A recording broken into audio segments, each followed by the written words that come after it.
사람들은 축복을 소중하게 생각합니다. 그런데 이 축복을 어떻게 생각하냐면 내 힘으로 뭔가 치열하게 싸워서 쟁취하는 것으로 믿곤 합니다. 하지만 성경은 전혀 다르게 이야기를 합니다.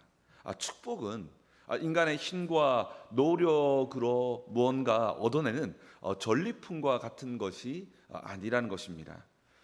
축복은 우리가 무언가를 하기 이전에 우리가 하나님 안에 온전히 거할 때, 하나님 안에 온전히 거할 때 자연스럽게 우리의 삶에 따라오는 것임을 말씀하고 있습니다. 우리가 먼저 하나님 나라와 의를 구하는 삶, 이것은 단순하게 기도 제목을 말하는 것이 아니라 정말 우리의 삶이 하나님의 나라와 하나님의 의를 위해서 걸어가는 삶을 살아갈 때, 하나님 안에 거할 때에 어느 날 보면 자연스럽게 따라오는 것이 바로 복이라는 것입니다.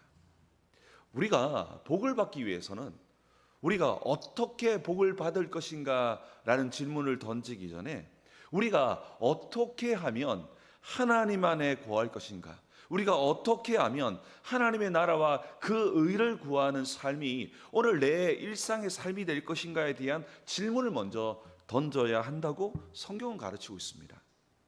오늘 본문은 이러한 축복의 영적인 원리를 놓쳐버린 사람들의 이야기입니다. 아버지 이삭은 영적인 눈이 어두워집니다. 하나님의 뜻이 아니라 자기의 기호와 고집대로, 자기의 입맛대로 축복하려고 하는 장면이 등장합니다. 그리고 리브가와 야곱은 어떻게 합니까?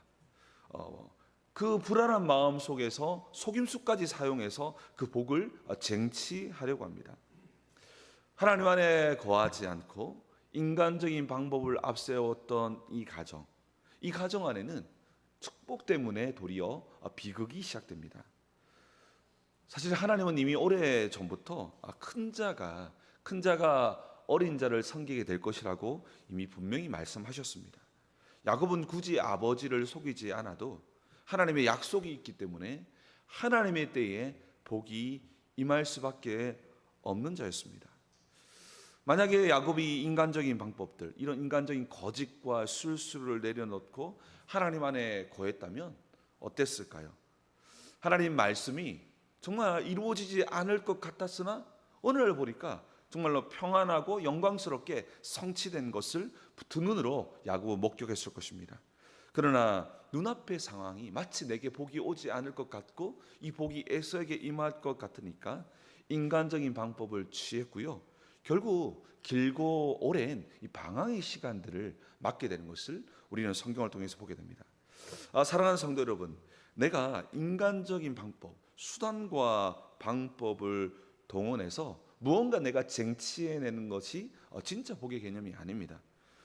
참된 축복은 오직 하나님의 나라와 그 의를 구하는 삶 속으로 내가 들어갈 때, 내가 하나님 안에 거할 때에 그 복은 우리의 삶에 자연스럽게 따라오는 것임을 믿으시기 바랍니다. 오늘 말씀을 통해서 이 거룩한 원리를 깨달아서 우리 모든 성도의 삶 가운데 어느 날 돌아보니까 축복이 따라와 있는 그 은혜의 역사들을 경험하게 되기를 주님의 이름으로 축복합니다. 우리 1절 말씀을 같이 읽어봅시다. 우리 1절 말씀을 같이 읽겠습니다. 시작. 이삭이 나이가 많아 눈이 어려워 잘 보지 못하더니 맏아들 에서를 불러 이르되 내 아들아 하매 그가 이르되 내가 여기 있나이다 하니. 아멘. 성경은 이삭이 눈이 어두워져서 잘 보지 못했다라고 말하고 강조하고 있습니다. 이것을 유독 강조한 이유는 이삭이 단순하게 나이가 들어서 눈이 조금 침침해지고 노안이 왔다 그런 의미보다는 이 시간이 지났더니 이 이삭에게 영적인 분별력, 영적인 눈까지도 어두워졌음을 성경은 은근히 제시하고 있습니다. 여러분, 이 과거에 리브가가 정말 쌍둥이를 잉태했을 때에 태중에는 엄청나게 격렬한 다툼이 일어나게 된 것입니다. 그때 리브가는 하나님께 도대체 이렇게 태중에서 왜 이렇게 격렬하게 싸움이 일어납니까? 무언가 일어날 것 같은 너무 두려운 그런 마음이 들었다고 합니다. 그때 하나님께서 리브가에게 분명하게 약속한 말씀이 있습니다.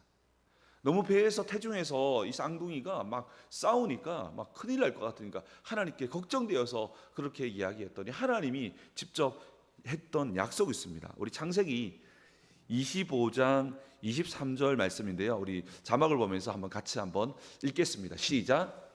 여호와께서 그에게 이르시되 두 국민이 내 태중에 있구나.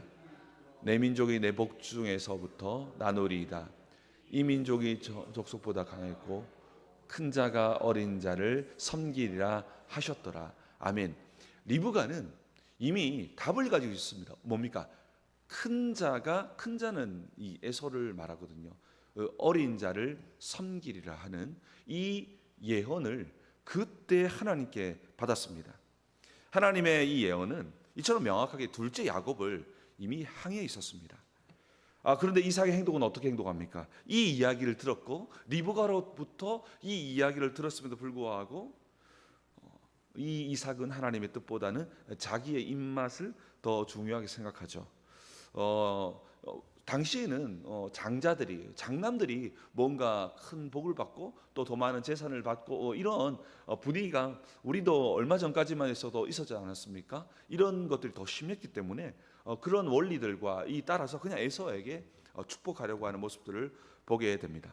바로 하나님의 약속을 잊어버리고 영적으로 눈이 멀어서 자기의 기호에 따라서 또 세상의 그런 흐름에 따라서 축복하려고 하는 모습이었다는 것입니다.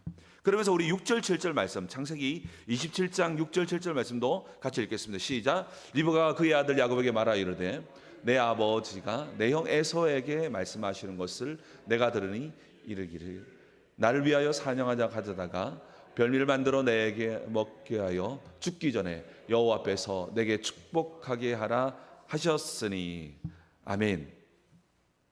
분명히 이 축복을 하기 전에 하나님께 물었어야 됐고, 왜냐하면 리브가를 통해서 아까 읽었듯이 선명하게 말씀하셨거든요. 리브가는 분명하게 태중에서 그 격렬한 싸움을 통해 하나님께 직접 이야기를 들었습니다. 야곱이 작은 자가 큰 자가 작은 자를 섬기게 될 거라고. 하나님의 뜻이 야곱에게 있었다는 것을 리브가는 누구보다 잘 알고 있었습니다. 그런데 노년의 남편이 예언과는 다르게 에서를 축복하려고 하는 것입니다. 상황이 다급해지자 그녀는 어떻게 합니까? 하나님의 일하심을 기다리지 못하고, 이 여인은 하나님의 예언을 들은 사람이거든요. 그러니까 이 예언을 들었던 이 사람은 인간적인 방법으로, 인본주의 방법으로 자기가 이 예언을 성취하려고 하는, 아니면 이 예언의 그 원함을 자기의 뜻대로 이루려고 하는 이런 인본주의를 행하게 합니다. 이것은 어쩌면 리브가가 평생 살아왔던 삶의 일상의 모습일 수도 있고, 또한 그 일상의 모습을 야곱이 보고 따라갔을 수도 있습니다. 그런데 이 일상의 이 인본주의, 하나님을 믿지 못하고 자기의 방식과 자기의 원칙대로 걸어가던 이것이 이 가정 가운데에 큰 비극을 주었고 야곱에게 큰 방황의 시간을 주었다는 것입니다. 그녀의 조급함은, 말씀이 선포됐으면 하나님이 그 일을 이루실 것인데 그의 조급함은 결국 치명적인 거짓까지, 속임수까지 낳게 합니다. 결국 이 인간적인 방법, 그러니까 기다리지 못하는 것이 결국 하나님의 평안을 깨트리게 만드는 것입니다. 우리가 반드시 좀 기억해야 할 사실은, 하나님을 위한다는 명목으로, 하나님의 뜻을 위한다는 명목으로 이와 같이 편법을 써도 된다는 생각을 가져서는 안 된다는 것입니다. 과정과 방법이 틀리면 때로는 그것을 이루시는 분이 하나님이기 때문에 하나님의 영광에 가려지기 때문에 하나님의 복이 바로 평안이 임하지 못하고 결국 하나님의 방법대로 하나님의 복이 임하게 되는 것입니다. 결국 이 사건으로 말미암아 리브가는 그토록 사랑했던 아들, 얼마나 사랑했으면 이런 일을 벌였겠습니까? 근데 성경을 읽어보십시오. 너무너무 사랑했던 아들을 일평생 동안 거의 만나지 못하는 그런 아픈 징계를 받게 됩니다. 우리 오늘 본문 11절과 11절 말씀도 같이 읽겠습니다. 시작. 야곱이 그 어머니 리브가에게 이르되 내 형 에서에는 털이 많은 사람이요 나는 매끈매끈한 사람인즉 아버지께서 나를 만드실 때에 내가 아버지의 눈에 속이는 자로 보일지라 복은 고사하고 저주를 받을까 하나이다. 아멘. 어머니 리브가의 제안에 야곱은 잠깐 망설입니다. 근데 망설이는 이유를 봤더니 이 방법이 잘못되었습니다. 그래도 하나님 살아계신데 기다려야죠 어머니. 이게 아니라 나도 그렇게 하고 싶은데 혹시나 이삭에게 저주받을까 봐. 그러니까 쉽게 말해서 마음은 이미 리브가와 합해진 겁니다. 그가 어떻게 해서 우리가 하나님의 방법이 아니라 아니 기다리지 못하고 어머니 그러십니까가 아니라 혹시 우리 이렇게 하면 내가 저주받을 거 아닙니까? 저주 안 받으면 나도 그렇게 하고 싶습니다 라고 그렇게 오늘 본문은 이야기하고 있는 것입니다. 야곱의 마음에도 하나님을 향한 경외하는 마음보다는 그런 인간적인 그런 눈에 보이는 그런 복들, 눈에 보이는 그런 전리품만이 관심이 있었고 하나님 나라도 관심 없었고 하나님에 대해서도 전혀 관심이 없었다는 것입니다. 사랑하는 성도 여러분, 하나님이 주시는 축복은요 결국 인간적인 방법이나 편법으로 이루어지는 것이 아닙니다. 정말 우리가 있는 모습 그대로 하나님의 뜻 안에 거할 때에 지금 당장은 이것이 아무 의미 없는 것처럼 보이지만 시간 지나고 나면 하나님의 복이 우리의 자녀와 우리의 삶에 따라올 줄 믿습니다. 말씀에 순종하며 묵묵히 걸어가게 될 때 결국 나를 바꾸어 나갈 때 내가 바뀌는 만큼 복이 우리의 삶에 임한다는 것입니다. 결국 우리의 믿음의 그릇이 준비된 만큼 오는 것이지 나는 전혀 변하지 않고 거짓과 편법으로 살아가는데 거기에 하나님께서 복을 부은다 한들 우리의 믿음의 그릇이 너무 작다면 그 아무리 폭포수같이 그렇게 부은다 한들 우리에게 남아있는 것은 정말 그 믿음의 그릇만큼만 남아있는 것입니다. 여러분 결국요 하나님 안에 거한다 이 의미는 내가 하나님과 방향을 맞추는 것이고 하나님의 형상과 모양에 따라서 내 삶을 바꾸어 나가는 것이고 내 삶은 인간적인 그런 정욕과 욕심을 따라서 걸어갈 수밖에 없는데 그 방향이 아니라 하나님의 나라와 그 의를 구하며 하나님의 뜻대로 거하며 나아갈 때에 복이 따라온다는 것입니다. 결국 바꾸어 말하면 어떤 이야기냐, 우리가 그리스도 안에서 하나님께 변화되는 만큼 그것이 우리의 복의 그릇이 되고 그 복의 그릇 앞에 하나님의 큰 복을 부어주실 줄 믿습니다. 여러분 야곱의 여정을 잘 보십시오. 야곱의 여정은 쭉쭉 이렇게 하다가 인간적인 방법을 쓰다가 고생을 하다가 어디에서 끝이 납니까? 야복 강가에서 끝이 납니다. 그때 마지막에 어떤 고백을 합니까? 하나님 내게 복을 주시 아니하시면 내가 이 손을 놓지 않겠습니다. 이게 바로 결론입니다. 그렇군요. 이 모든 복은 내가 뭔가 술수와 방법을 통해서 이루는 것이 아니라 오직 하나님을 통해서 이루어지는 것이군요. 내가 절대 주님의 손을 놓지 않겠습니다 라고 했을 때에 비로소 큰 자가 작은 자를 섬기게 될 것이라고 하는 이 놀라운 복이 비로소 성취되기를 시작했다는 것입니다. 오직 하나님이 축복하셔야 되고 우리가 하나님이 축복할 수밖에 없는 삶의 자리에 서 있을 때에 그 복은 따라오는 것이지 우리가 열정을 가지고 뭔가 행한다고 해서 무언가를 이렇게 이룬다고 해서 이룬 것이 아니라는 것입니다. 오늘 본문은요 인간적인 방법으로 억지로 복을 쟁취하는 자의 끝은 평안이 아니라 갈등과 고통임을 말하고 있습니다. 우리가 하나님 안에 거할 때에 복은 저절로 우리의 인생을 따라오는 것입니다. 그렇기 때문에 우리에게 가장 중요한 것은 하나님의 나라와 의를 구하는 삶, 하나님의 나라와 그 의가 우리의 삶의 중심이 돼서 그 삶에 내 모든 것을 바꾸어 나갈 때에 때로는 내가 손해보는 것도 있고 어려움 당하는 것도 있지만 시간이 지나고 나면 하나님 말씀은 살아있고 능력이 있기 때문에 우리의 삶에 그대로 모든 것이 더하여지는 이 복된 역사가 시작될 줄 믿습니다. 이 거룩한 원리를 잘 이해했던 사람이 바로 다윗이었습니다. 다윗은 하나님께 기름 부음 받은 후에 이스라엘 왕이 될 거라는 것을 이미 예언받았습니다. 그런데 예상치 다르게 정말 사무엘이 정말 그 어린 다윗에게 이렇게 기름 부었을 때는 그 마음이 어땠을까? 이야, 내가 왕이 되는 거야? 라고 하면서 너무너무 마음이 좋았을 것입니다. 그런데 그 다음에 펼쳐진 일들이 무엇입니까? 왕이 안 될 것 같은 일들이 펼쳐집니다. 어떤 일이 펼쳐집니까? 갑자기 사울 왕이 눈이 뒤집어져서 이 다윗을 죽이려고 하는 겁니다. 그냥 죽이는 정도가 아니라 정말 온 나라의 군대를 동원해서 이 한 다윗을 잡으려고 이렇게 다가오는 겁니다. 그때에 엥게디 굴에서 다윗은 사울을 죽일 수 있는 기회가 있었습니다. 자, 그렇게 생각해 보면, 야, 주님께서 내게 왕이 되게 하셨는데 내가 이 사울을 죽여버리면 이 왕이 정말 되는 이 약속의 말씀이 이루어지네라고 하는 인간적인 생각이 들 수 있습니다. 오늘 이 야곱과 이 리브가가 그렇게 행한 거거든요. 그런데 다윗은 어떻게 합니까? 부하들도 말합니다. 야, 이건 절호의 기회입니다. 이건 하나님께서 기회를 주신 겁니다.